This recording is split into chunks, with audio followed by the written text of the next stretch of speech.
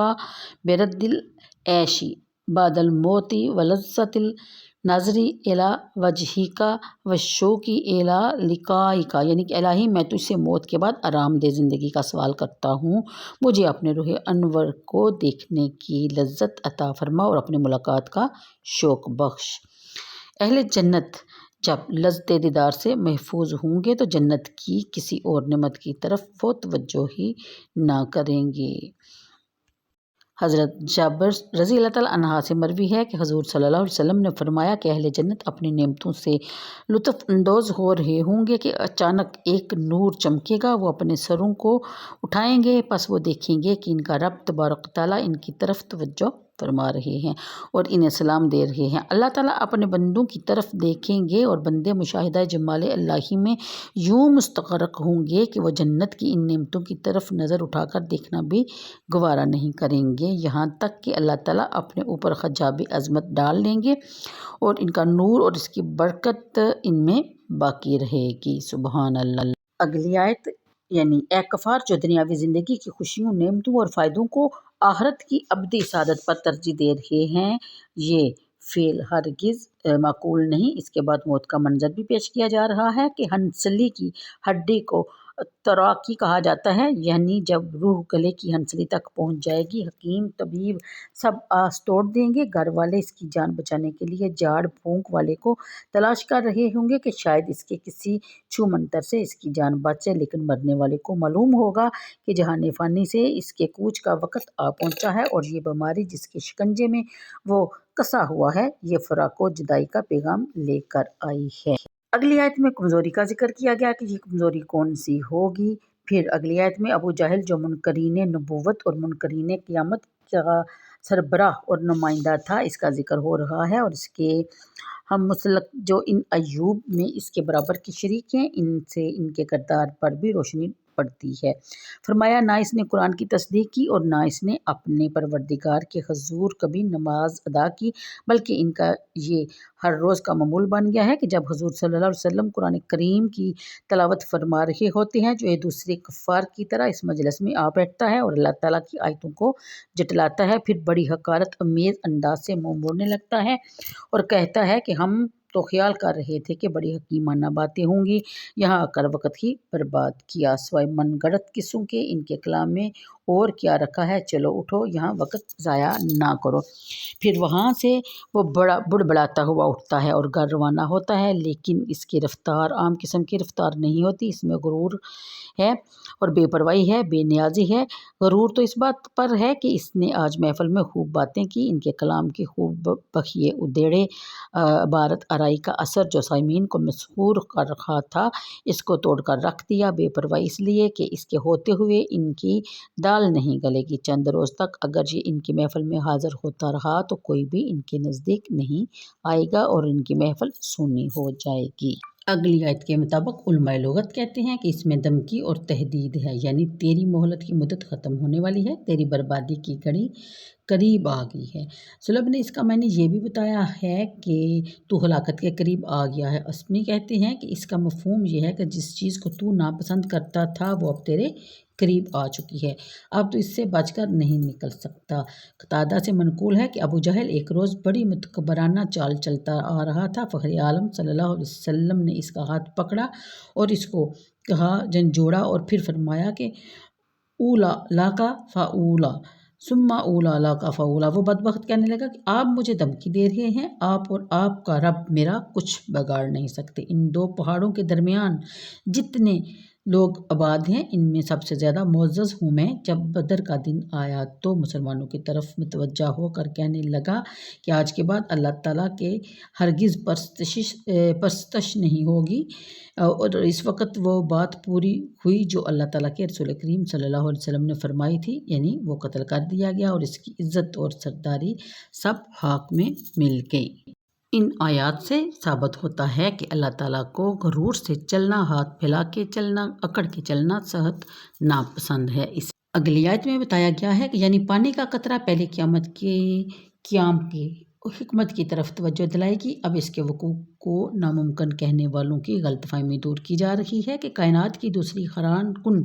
چیزوں کو تم رہنے دو، ذرا اپنی تخلیق پر ہی غور کر لو، تو یہ عقدہ بالکل ہی خود بخود کھل جائے گا۔ جو قادر مطلق ایک قطرہ آب سے تمہیں پیدا کر سکتا ہے، اس کے لیے تمہیں